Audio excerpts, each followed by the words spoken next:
madaxweynaha Mareykanka Donald Trump ayaa si adag u weeraray Faransiiska isaga oo ku eedeeyay inaysan ka caawinin dagaalka ka dhanka Iran isla markaana si gaar ah u weeraray madaxweynaha Faransiiska Emmanuel Macron. Trump ayaa Arbacadii sheegay in xaaska Macron ay si aad ah ula dhaqanto. Macron ayaa sheegay in hadalladaas ay yihiin kuwa aan habboonayn isla markaana aan istaahilin in laga jawaabo arrimaha istiraatiijiga. Madaxweynaha Faransiiska ayaa sheegay in maamulka Trump uu si joogto ah u bixiyo fariimo iska soo horjeeda hadalka aad buu u badan yahay ayuu yiri isaga oo raaciyay wax walba waxay u socdaan jihooyin kala duwan laakiin dhammaanteen waxa aan u baahanahay xasilooni deganaansho iyo ku laabashada nabadda. Tani ma aha riwaayad ayuu sii raaciyay hadalkiisa.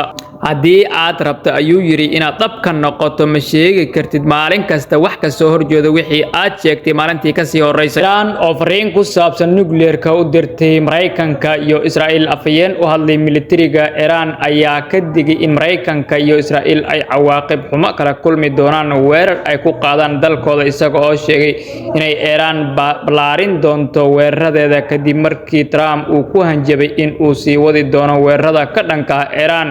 war qoraal oo ay baahisay wargeyska Tasniim iyo ilwareedka Faris afayeenka militariga ayaa sheegay in labada dal aysan haysan macluumaad dhammaystiran oo ku saabsan awoodda iyo qalabka militariga ee Iran. Waxa uu sidoo kale sheegay in soo saarista hubka Iran uu ka dhacayo meelaha haba yaraatee aysan ka warqabin isaga oo meesha ka saaray sheegashada Trump ee ah in Iran uu hubka ka sii dhamaanayo. Su'aasha ay adag tahay in laga jawaabo ee ku aadan dagaalka Iran. Frank Gad oo ah wariye amniga u qaabilsan xafiiska siyaasadda arrimaha dibadda ee UK ayaa isweydiiyay sidee marinka istiraatiijiga ee Hormuz dib loogu furi si ganacsiga caadi ugu socdo iyadoo la adeegsanayo diblomaasiyad ayuu isweydiiyay. Su'aasha ayaa maanta lagu falanqeynayay shirka internetka oo ay leeyihiin wasiirada arrimaha dibadda kaas oo ay martigelinaysay wasiirka arrimaha dibadda ee Britain kana dhacay xafiiska Westminster. Mareykanka iyo Israa'iil ayaa si lama filaan ah u xoojiyay awoodda wadahadalka ee nidaamka Iran marka loo eego sidii uu ahaa dagaalka ka hor.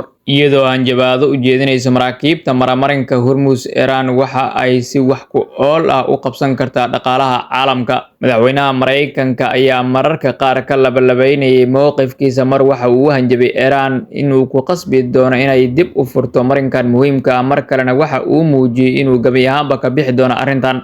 adigu maxay kula tahay fikirkaada qaybta commentiga nagu reeb sidaas oo kale follow ina soo dhah page-keena haddii aad dhanka YouTube-ka naga daawanaysana subscribe inoo saar. Madaxweynaha Mareykanka ayaa mar kale sheegay hadda waxa uu sheegay in dalalka u baahan badeecada ka imaanaya gacanka in ay iyagu xal ka gaaraan arrintan.